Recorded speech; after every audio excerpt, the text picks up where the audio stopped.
जिया का सफर। भाग 1 railway station. प्रस्तावना। इस वीडियो में हम देखेंगे रेलवे स्टेशन पर क्या क्या होता है, कौन क्या काम करता है और हम स्टेशन को कैसे साफ रख सकते हैं।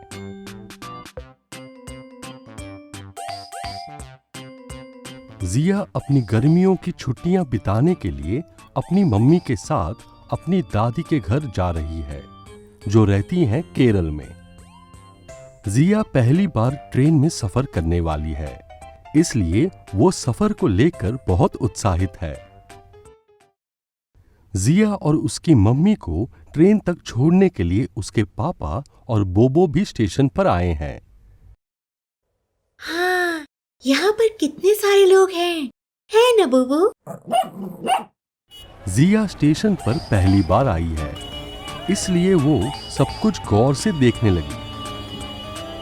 उसने देखा लाल रंग के कपड़े पहने एक आदमी ढेर सारा सामान लेकर जा रहा है। हाँ, पापा देखिए, उन अंकल के पास कितना सारा सामान है। वो सामान अंकल का नहीं है जिया। अच्छा, तो फिर वो किसका सामान है? वो अंकल एक कूली हैं। ट्रेन में सफर करने वाले हमारे जैसे यात्रियों का सामान ट्रेन तक पहुंचाने में मदद करते हैं और उसके बदले में लोग उनको उनके बताए हुए पैसे देते हैं। अरे वाह, कूली अंकल तो सबकी कितनी मदद करते हैं। क्या तुमने स्टेशन पर किसी कूली को देखा है? क्या तुमने कभी उनकी मदद ली है? आओ, चलो अब हम कुछ ऐसे और लोगों से मिलते हैं जो स्टेशन पर काम करते हैं। क्या तुमने ऐसे किसी व्यक्ति को देखा है जो टिकट काउंटर पर बैठे होते हैं? तुमने क्या कभी उनसे टिकट लिया है? क्या तुमने स्टेशन पर किसी सफाई कर्मचारी को देखा है? वो स्टेशन को किस प्रकार साफ रखते हैं? क्या तुमने स्टेशन पर गार्ड को देखा है?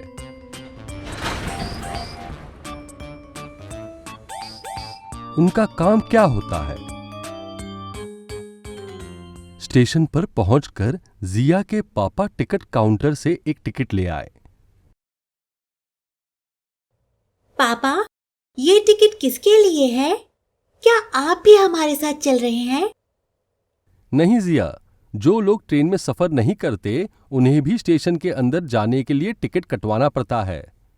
इसे प्लेटफॉर्म टिकट कहते हैं। क्या तुम्हें पता है प्लेटफॉर्म टिकट क्या होता है? क्या तुमने कभी प्लेटफॉर्म टिकट खरीदा है?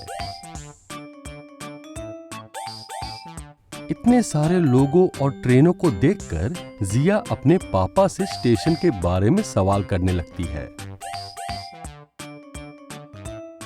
पापा, यहाँ इतनी सारी ट्रेन की पटरियां हैं, हमें किस ट्रेन में जाना है, ये कैसे पता चलेगा?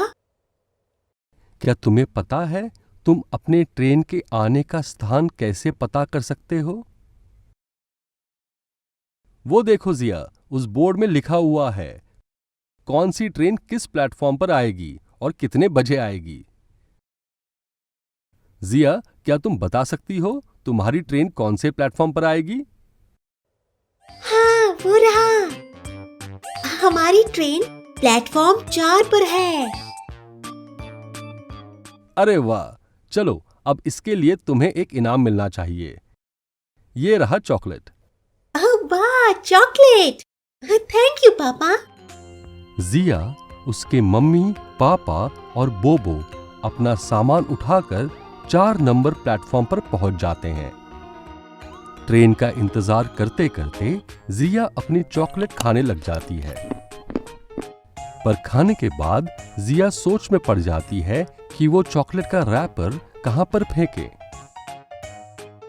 क्या तुम्हें पता है स्टेशन पर कचरा कहां फेंकते हैं?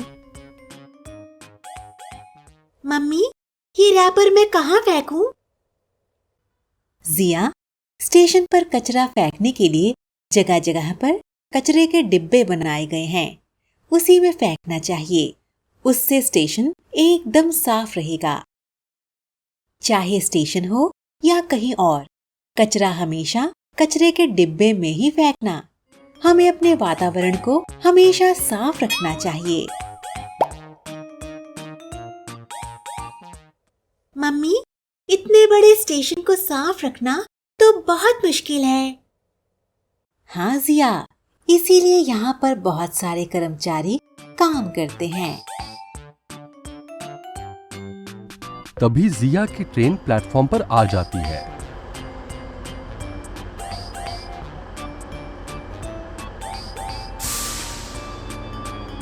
जब तुम कोई लंबी सी ट्रेन को जाते हुए देखते हो तो तुम्हें कैसा लगता है? ट्रेन कैसी आवाज करके चलती है? अरे वो देखो जिया, तुम्हारी ट्रेन तो आ भी गई। अब विदा लेने का समय था। ट्रेन में चढ़ने से पहले जिया बोबो के उदास चेहरे की तरफ देखती है। तुम उदास मत होना बोबो, मैं जल्दी ही वापस आ जाऊंगी। तब तक तुम पापा के साथ खेलना। तभी ट्रेन के चलने की घोषणा हो जाती है। बाय बाय पापा, बाय बाय बोबो। जिया के पापा और बोबो ट्रेन के बाहर से उन्हें बाय कहते हैं और धीरे धीरे ट्रेन रफ्तार पकड़ लेती है। क्या तुमने कभी ट्रेन में सफर किया है? ट्रेन में सफर करना तुम्हें कैसा लगता है? सारांश, इस वीडियो में हमने देखा रेलवे स्टेशन पर क्या क्या होता है, कौन क्या काम करता है और हम स्टेशन को कैसे साफ रख सकते हैं।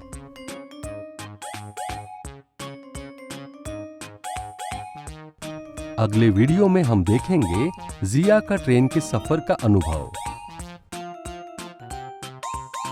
हम जानेंगे ट्रेन के बाहर के दृश्य, ट्रेन में खाना, ट्रेन में समय बिताना और ट्रेन में सोने के बारे में।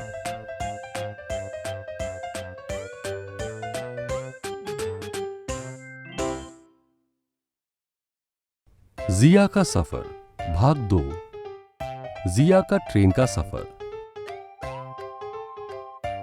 पिछले वीडियो में हमने देखा रेलवे स्टेशन पर क्या क्या होता है, कौन क्या काम करता है और हम स्टेशन को कैसे साफ रख सकते हैं।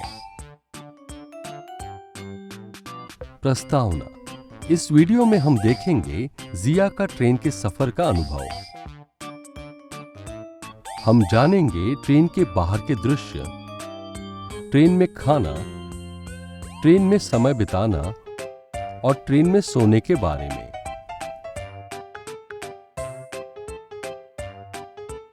जिया और उसकी मम्मी ट्रेन में अपने नियत स्थान पर बैठ गए हैं। ट्रेन में बैठते ही जिया ने खिड़की से बाहर देखना शुरू कर दिया और सारी चीजें दूसरी दिशा में भागती हुई दिखाई दी। मम्मी, बाहर सब कुछ दूसरी दिशा में भाग क्यों रहे हैं? सारे लोग, पेड़ पौधे और जानवर भी भाग रहे हैं। जिया को तो नहीं पता ये क्यों हो रहा है, पर क्या तुम्हें पता है सब कुछ दूसरी दिशा में क्यों जा रहा है? जिया, बाहर के लोग नहीं भाग रहे हैं, बल्कि हम भाग रहे हैं। देखो जिया, बाहर सब कुछ बिल्कुल स्थिर है और हमारी ट्रेन आगे की ओर बहुत तेजी से दौड़ रही है। इसीलिए तुम्हें ट्रेन के बाहर की दुनिया पीछे दौड़ती हुई दिखाई दे रही है। हाँ, अब समझी मैं। ये तो काफी मजेदार है। क्या तुमने कभी ट्रेन के बाहर की दुनिया को पीछे भागते हुए देखा है? वो देखकर तुम्हें कैसा लगता है।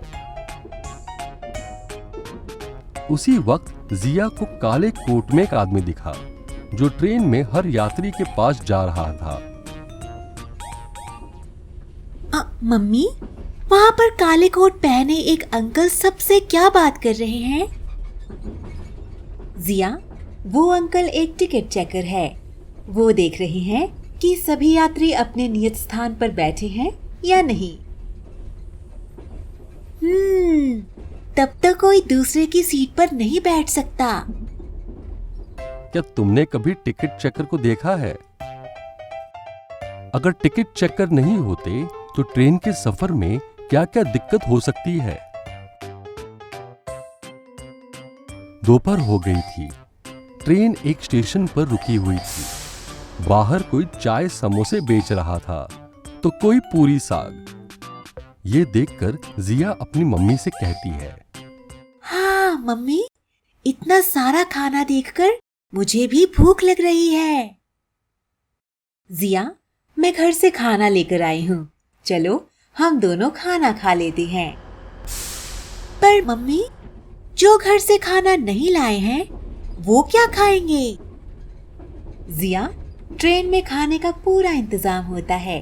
ट्रेन की किचन को पेंट्री कहते हैं। यहाँ लोगों की तादाद और जरूरत के हिसाब से खाना बनाया जाता है। अपने चुने गए खाने के हिसाब से लोग पैसे देते हैं, बिल्कुल होटल की तरह। क्या तुमने कभी ट्रेन के सफर में पेंट्री का खाना खाया है? क्या वो खाना स्वादिष्ट था? देखते ही देखते 5 बज गए। जिया खिड़की के बाहर डूबते हुए सूरज को देखकर प्रकृति के सुंदर नजारे का आनंद ले रही है। हाँ, मम्मी, बाहर देखो, कितना सुंदर दिख रहा है। सूरज की रोशनी कितने दूर तक फैल रही है। हाँ बिल्कुल जिया, ट्रेन के सफर में हमें प्रकृति के इस प्रकार के कई सुंदर नजारे दिखाई देते हैं। जिया और उसकी मम्मी दोनों मिलकर डूबते हुए सूरज को देख रहे हैं।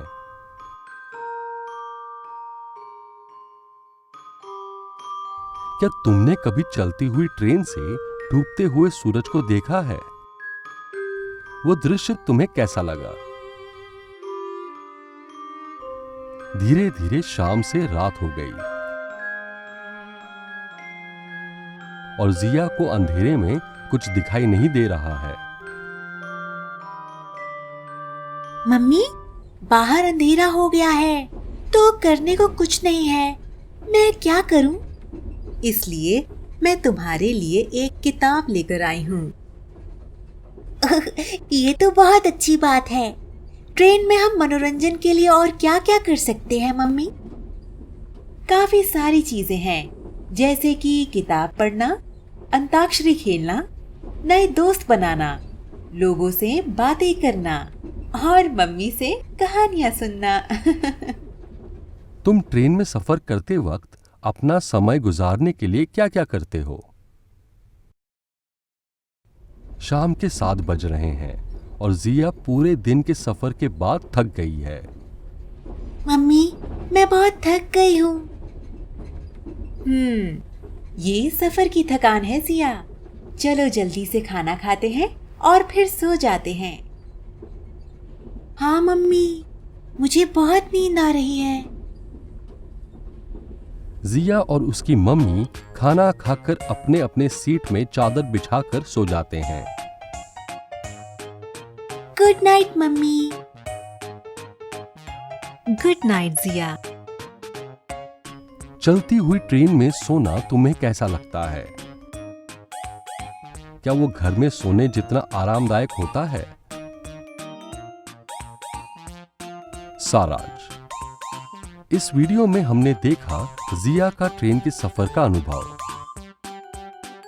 हमने जाना ट्रेन के बाहर के दृश्य, ट्रेन में खाना, ट्रेन में समय बिताना और ट्रेन में सोने के बारे में।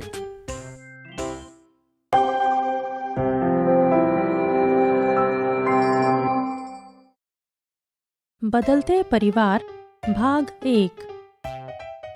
बच्चे और माता पिता।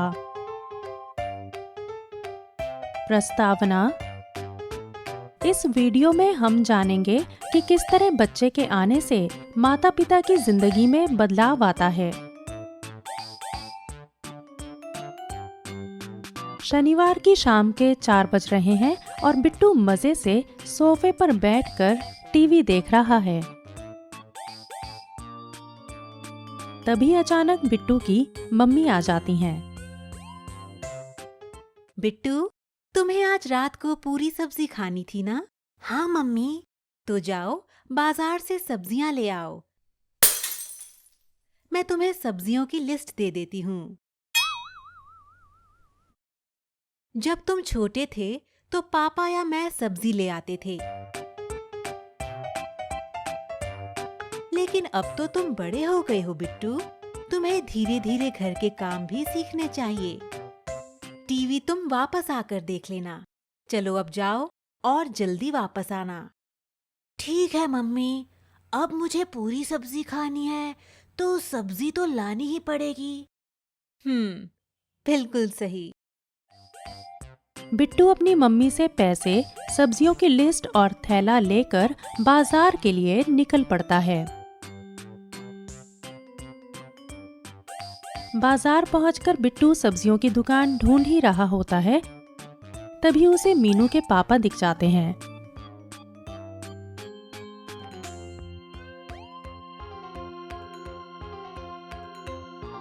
और बिट्टू उनके ठेले के पास चला जाता है। नमस्ते अंकल। खुश रहो बिट्टू, और बताओ क्या चाहिए तुम्हें? अंकल, ये रही सब्जियों की लिस्ट। इसके हिसाब से सब्जियां दे दीजिए। मीनू के पापा सब्जियां देने लग जाते हैं और बिट्टू इधर उधर देखने लगता है। क्या तुम किसी को ढूंढ रहे हो बिट्टू? अंकल, मैं वो मीनू को ढूंढ रहा था। आज वो दिख नहीं रही। मीनू बस कुछ ही देर में आ जाएगी। वैसे तुम्हें पता है आज मीनू का जन्मदिन है। क्या? मीनू ने तो मुझे बताया ही नहीं। कोई बात नहीं, अब तो तुम्हें पता चल गया ना। वैसे अंकल, जब मीनू पैदा हुई थी, क्या तब भी आप यही सब्जी बेचते थे? नहीं बिट्टू, तब तो मैं कहीं और सब्जी बेचता था, पर मीनू के पैदा होने के बाद सब कुछ बदल गया। वो कैसे अंकल? पहले जहां मैं सब्जी बेचता था वहां पर रहने के लिए अच्छी जगह नहीं थी, और मीनू को अकेले संभालना उसकी मम्मी के लिए बहुत मुश्किल था। तो मैंने एक ऐसी जगह ढूंढी जहां पर मैं सब्जी भी बेच सकता था और उसके आसपास घर भी ले सकता था, ताकि मैं काम के बीच बीच में घर जाकर मीनू को संभालने में उसकी मम्मी की मदद कर सकूं। अच्छा, इतने बार बाजार और घर आने जाने से आप तो बहुत थक जाते होंगे अंकल। हाँ, थक तो जाता था, पर मीनू की अच्छे से परवरिश करना ज्यादा जरूरी था। और देखो आज किस तरह वो तुम्हारे साथ स्कूल में पढ़ाई कर रही है। क्या तुमने कभी किसी छोटे बच्चे की देखभाल की है? क्या ये काम मुश्किल होता है? हाँ, ये बात तो है। वो तो पढ़ाई में बहुत अच्छी भी है। हाँ, पढ़ाई में तो उसका मन लगता है। एक बात सोची है अंकल, जब मीनू छोटी थी तो आप उसे खाना खिलाते थे, और देखिए अब वो आपके लिए खाना लेकर आती है। हाँ, तुमने तो बिल्कुल सही बात कही बिट्टू, पर वैसे तो ये बात तुम पर भी लागू हो सकती है बिट्टू। वो कैसे? आज तुम घर के लिए सब्जी लेने आए हो, लेकिन जब तुम बहुत छोटे थे ये काम तुम्हारे मम्मी या पापा करते होंगे। क्या मीनू और बिट्टू की तरह तुम भी अपने मम्मी पापा की मदद करते हो? तुम उनकी मदद कैसे करते हो? अरे हाँ, मैंने तो ये सोचा ही नहीं। कोई बात नहीं, मैंने तो बता दिया। ऐसे ही अपने मम्मी पापा की मदद करना बिट्टू। जी अंकल। तभी बिट्टू को याद आता है कि मम्मी ने उसे घर जल्दी आने को कहा था। अरे अंकल, आपसे बातें करते करते मैं तो सब्जियों के बारे में भूल ही गया। मम्मी इंतजार कर रही होगी, मुझे अब चलना चाहिए। हाँ हाँ बिल्कुल, ये लो तुम्हारी सब्जियां। थैंक यू अंकल, ये रहे आपके पैसे। अब मैं चलता हूँ। मैं तो भूल ही गया अंकल, आप मीनू को मेरी तरफ से जन्मदिन की शुभकामनाएं जरूर दे देना। ठीक है Bittu. Bye uncle. Bye Bittu. सब्जियों का थैला लेकर बिट्टू घर के लिए निकल पड़ता है। सारांश, इस वीडियो में हमने जाना कि किस तरह बच्चे के आने से माता पिता की जिंदगी में बदलाव आता है। अगले वीडियो में हम जानेंगे नई जगह में बसने से होती मुश्किलों के बारे में, शादी के साथ आने वाले परिवर्तन और कम उम्र में शादी करने वाली लड़कियों की पढ़ाई के बारे में, और आखिर में हम परिवार का पेड़ बनाना सीखेंगे।